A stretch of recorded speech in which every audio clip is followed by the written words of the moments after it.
से फेंक देता है, इंसान बहक जाता है। अमन, चैन, शांति सब कुछ छीन लेता है। कबीर साहब ने भी कही है इश्क माया को, कबीर माया रूखड़ी आ दो फड़ की दातार, खावन खर्चन स्वर्ग दे और संचय नरक का द्वार। ये माया दोनों काम करती है। इस माया का रूप धन दौलत से लिया है, और ये चीज जब आदमी के पास में ज्यादा बढ़नी शुरू हो जाती है ना, तो फिर बुद्धि पर दूसरा असर आ जाता है, अभिमान आ जाता है, इंसान अहंकार, घमंड, तासीर है इसकी किसी की बस की बात नहीं है।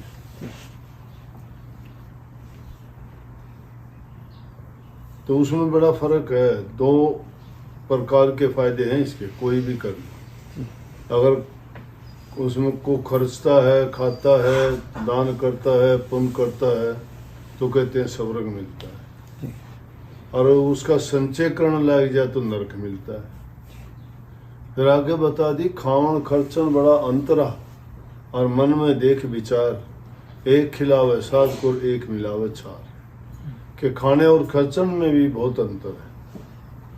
एक तो किसी नेक काम के लिए खर्च किया जाए, किसी भूखे गरीब के लिए, किसी ज़रूरतमंद के लिए, अगर उससे कोई अन्न क्षेत्र चलाता है, कोई और दूसरे ज़रूरतमंदों की सहायता करता है, तो वो तो समझो कि उसके अच्छे के लिए करता है।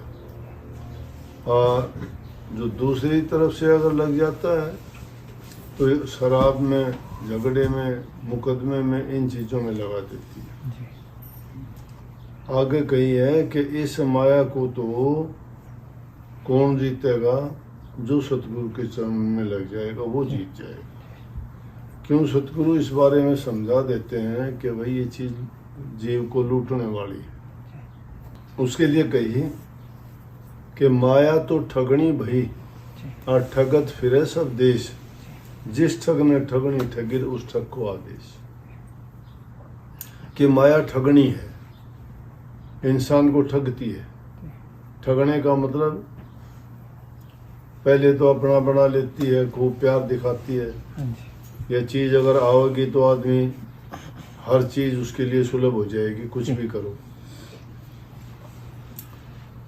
लेकिन क्या कर देगी, उसका परिणाम बुरा निकलेगा, अच्छा को निकलेगा। परंतु उस ठग से मिलो जिसने वह ठगनी ठग रखी है, और वो ठग कौन है? संत। कबीर साहब ने कही, कितनी बार उसके ऐसे मौके मिले, समझ गए कि ये जो है माया का खेल है, तो जगह जगह उन्होंने जो हालात गुजरी, जो जो खेल देखे, माया के देखे, काल के देखे, दुनियादारी की चीज़ों को देखे, तो उन्होंने उसी टाइम कह दी। एक जगह कहते हैं कि ठगनी क्या ने ना झमकावे, तेरे कबीर हाथ नहीं आवे। क्यों? वो ठगने का तरीका अलग अलग है। किसी को मान बढ़ाई दे दे, किसी को इज्जत दे दे, किसी को धन दौलत दे दे, किसी को ऊंचा पद दे दे, किसी को रूप हुस्न दे दे, किसी को और दूसरी कोई ऐसी चीज़ दे दे जिसके कारण उसको अभिमान हो जाता है। ये इसका लूटने का तरीका है, ठगने का। तो इस माया से बचने के लिए या आदमी की शांति छीन लेती है, जैसे आपकी छीन ली। पहले ध्यान अभ्यास करता था, पंप मिल गया, फिर उसके बाद में उसमें स्टोर खोल लिया, ये उसी के चक्कर में भागता दौड़ता रहता है। इसलिए मैं देख लिया, वहाँ पहले वाली बात अनिल थोड़ा ढीला पड़ जाता है कि नहीं? ठीक, तो गलत तो नहीं सोच लिया मैंने? ये नहीं, बिल्कुल भाई, मैं तो हालात देख के अंदाजा लगा। क्यों? प्रेमी जब आदमी मिलता है और जिस आदमी की जो उसके विचार और ख्यालात होते हैं वो प्रकट कर देता है। तो हम भी उस आदमी में देख लें जो जिस प्रकार की बात करेगा। कोई सामाजिक बच्चों की बात करता है, कोई नौकरी पेशे रोजगार की बात करता है, कोई बीमारी दुख दर्द की बात करता है, तो उनको पता लग गया कि भाई किसको क्या जरूरत है। लेकिन जो भक्ति करने वाला है, नाम जपने वाला है, सिमरन ध्यान करने वाला है, तो उसकी तो अगर उसमें कोई बाधा पड़ती है, कोई रुकावट आती है या कोई परेशानी होती है, तो वो पूछता है जी ये ऐसी गड़बड़ क्यों होती है, क्या होता है, कैसे करें, क्यों नहीं बनता। तो उसके लिए इंसान के विचार हमेशा एक जैसे नहीं रहते। एक जैसे क्यों नहीं रहते? कहीं तो आदमी हालात ऐसे नहीं होते, कभी खान पान सही नहीं होता, कभी लोगों का संग अच्छा नहीं मिलता। ये इंसान के जीवन को सारी प्रभावित करने वाली चीज़ है। सबसे पहली चीज़ है कि इंसान का खान पान सही हो, नंबर 2 उसका संग साथ अच्छा हो, नंबर 3 वो अपने सही तरीके से चीज़ों का उपयोग करे। किसी भी चीज़ का दुरुपयोग अगर करेगा तो नुकसान देगी उसको। और इंसान के लिए सबसे अच्छी सुखी जीवन जीने की चीज़ है कि सबसे पहले इंसान का खान पान ही सही होना चाहिए। खान पान जब बिगड़ जाता है इंसान का, ज़रूरत से ज़्यादा खा लेता है, मन के कहे से जो चीज़ की शरीर को ज़रूरत नहीं वो खा लेता है, तो जीभ के स्वाद से, जीभ तो कहती है ये इंद्रियों का रस है, और उन रसों से जितना बच जाएगा ना इंसान, उतना ही मन कमज़ोर पड़ जाएगा। लेकिन अगर मन के कहे में चलते रहेंगे तो मन की चलती रहेगी, मन अपनी चलाता रहेगा, मन जो चाहेगा वही हम करते रहेंगे। इसीलिए स्वामी जी महाराज ने लिखी, बड़ा बैरी ये मन घट में, इसी का जीतना कठिना, पढ़ो तुम इसी के पीछे और सब जतन तजना। कि और जतन कोई भी ना करो, मन को काबू में रख लो। इसको मन को काबू में रखना इतना सहल नहीं है। मन जीते तो जग जीते। मन को अगर काबू में कर लिया तो समझो सब चीज़ों से जीत गए। सब चीज़ों में फंसाने वाला मन है, सबसे निकालने वाला भी मन ही है। अब मन को किस तरह से कि अपने से जो ताकतवर है, शक्तिशाली है, उसके अधीन मन को कर दो, उसके कहे में करो। अगर हम मन के कहे काम करते चले जाते हैं तो संतों की भाषा में उस आदमी को हम मनमुख कहते हैं, क्योंकि जो उसके मन में आता है वो करता है, वो उस मन के अनुसार चलता है, वो मनमुख है। अपनी सोची, अपनी जो अच्छी लगती है वही करता है, दूसरे की नहीं सुनता। लेकिन जो गुरु की आज्ञा में चलता है, गुरु की शिक्षा को मानता है, वो गुरुमुख कहलाता है, क्योंकि वो अपनी मर्जी से नहीं चलता। जो गुरु कहता है वही वो करता है। गुरु चाहे उसको जो कहे उसी बात को मान लेगा।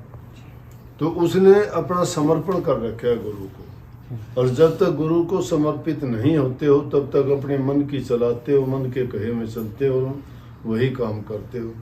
इसलिए मन को जो काबू रखता है वो माया से भी जीत जाता है, वो काल से भी जीत जाता है, क्योंकि उसके पास वो शक्ति है। अगर किसी चीज़ से बचने के लिए कोई ना कोई साधन होता है, सर्दी गर्मी से, सर्दी से बचने के लिए हम गर्म कपड़े पहनते हैं, गर्मी में शरीर को धूप से उससे बचाने के लिए हल्के कपड़े पहनते हैं। तो उनकी जैसी भी ज़रूरत है उसके अनुसार जब काम करें तो वो चीज़ हमें नुकसान नहीं बल्कि हमें फ़ायदा देती है। दूसरी चीज़ है अच्छे आदमी का संग करना। कुसंग इंसान को बिगाड़ देता है। सत्संग से गुण उपजर, कुसंग से गुण जा, बांस फांस मिश्री एक ही भाव बिका। अगर आदमी अच्छे इंसानों का संग करता है तो उससे अच्छे गुण आएंगे उसमें। अगर वो बुरे लोगों का संग करेगा तो बुराई बिना कहे भी आ जाएंगी। शराबी लोगों के पास बैठेगा शराबी हो जाएगा, जुआ खेलने वालों के पास बैठेगा जुआ खेलना शुरू कर देगा। मांस मछली खाने वाले लोग जो हैं, नॉनवेज जो खाते हैं, उनके पास बैठे कहेंगे खाया कर क्या होता है, ये तो हमारा क्या दोष है, दुनिया खाती है, इससे शरीर में ताकत बढ़ती है, ये होता है वो होता है, ज़रूरत है ये तो इंसान को।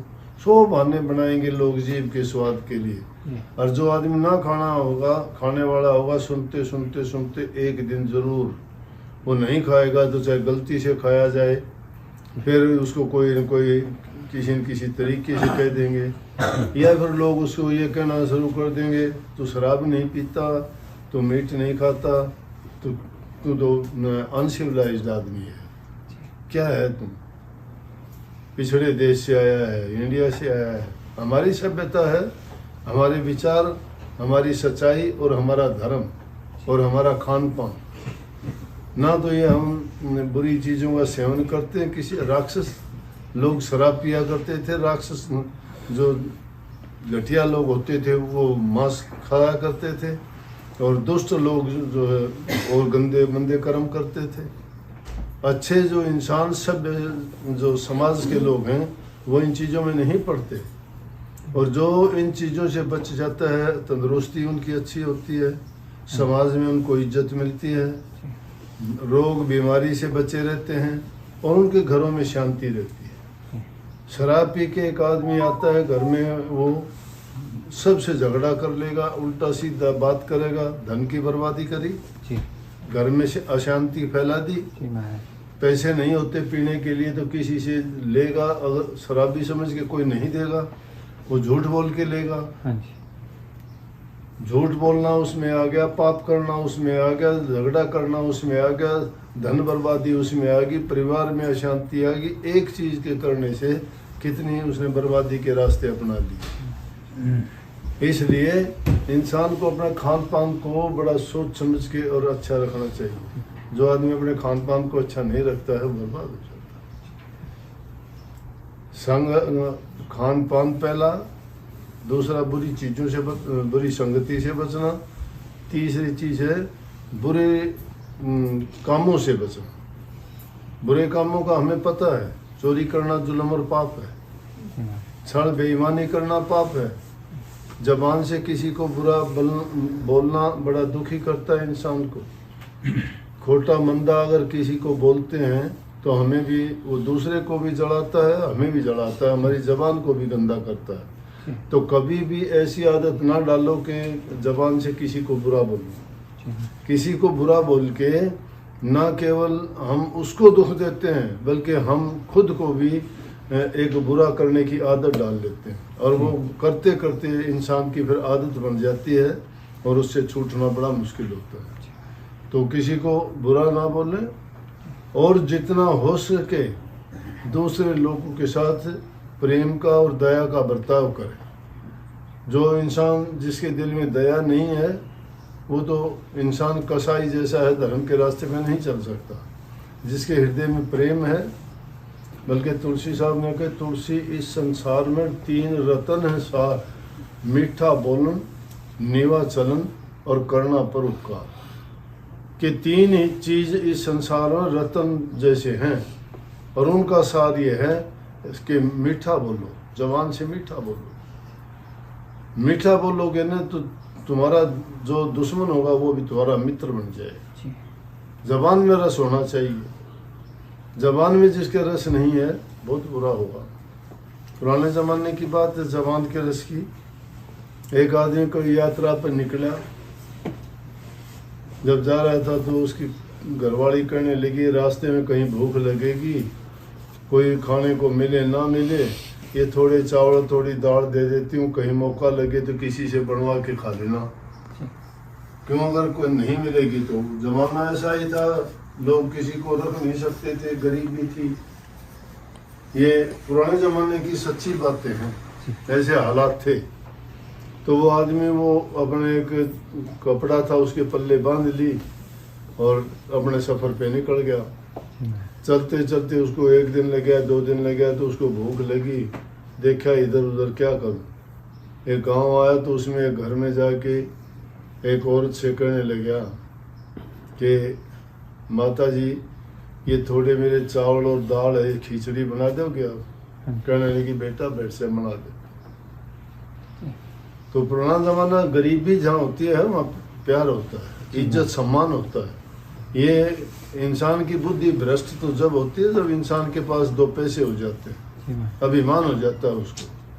गरीब आदमी किसी का अपमान नहीं करता, वो सबको इज्जत और सम्मान देता, वो जानता है इंसानियत को। लेकिन अगर ये सारी चीज़ जिसके पास और फिर भी वो इंसानियत में रहता है, उस जैसा तो महान आदमी नहीं। वो महान कहा है।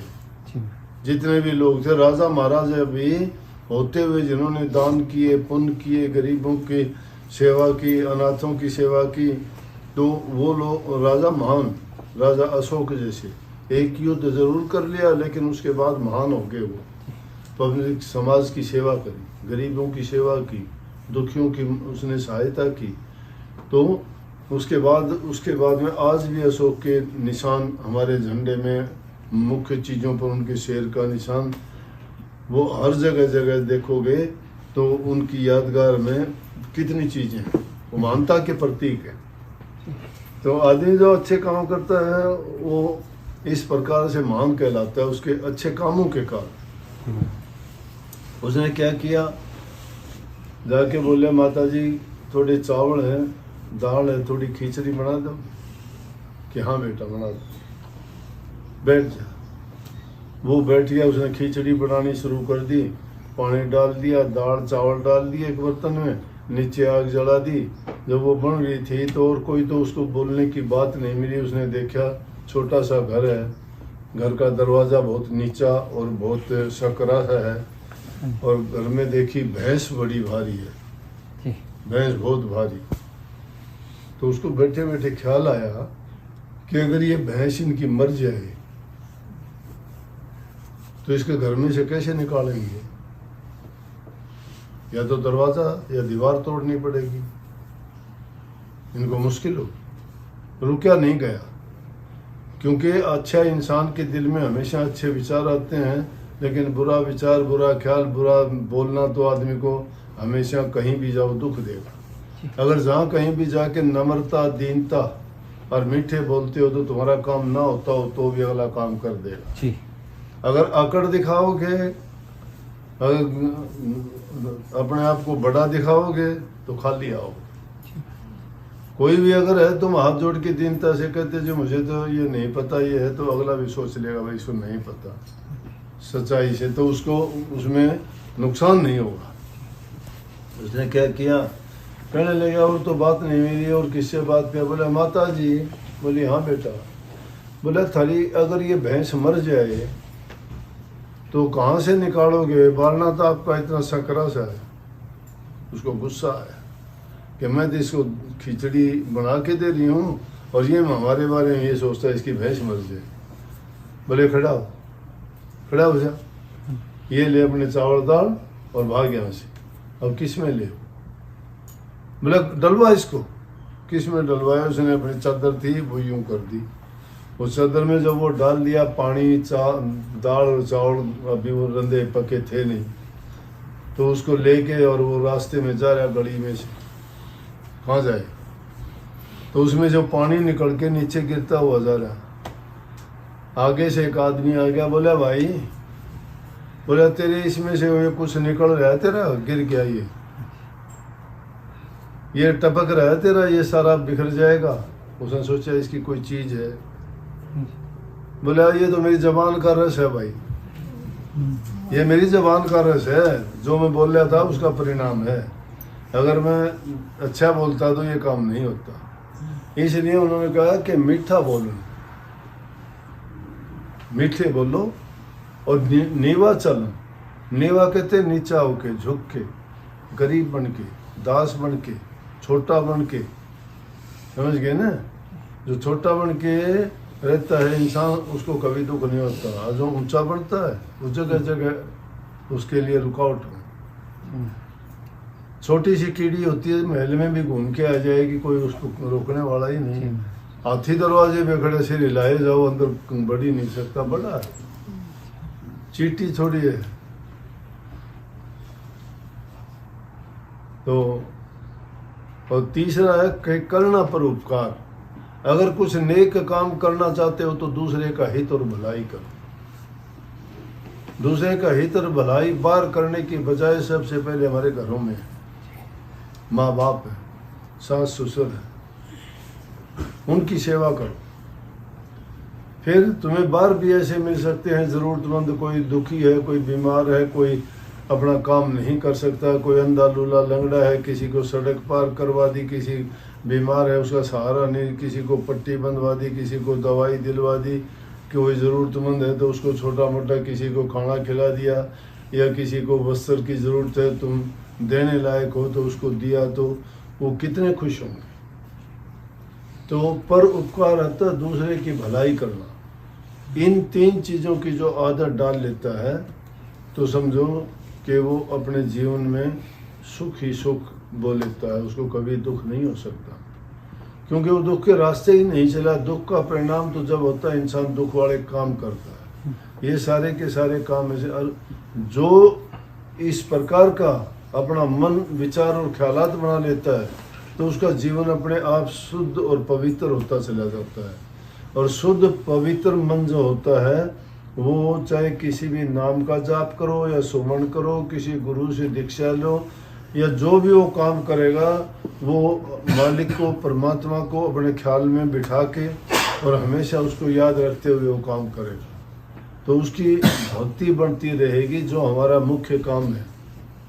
नहीं तो इंसान का शरीर किसी काम आने की चीज़ नहीं है। ये सब जीव जंतु पशु पक्षियों के किसी की हड्डी काम आती है, किसी की पंख काम आती है, किसी के सींग काम आते हैं, किसी की चमड़ी काम आती है, लेकिन इंसान की क्या कोई चीज़ एक भी बता दो जो काम आती हो?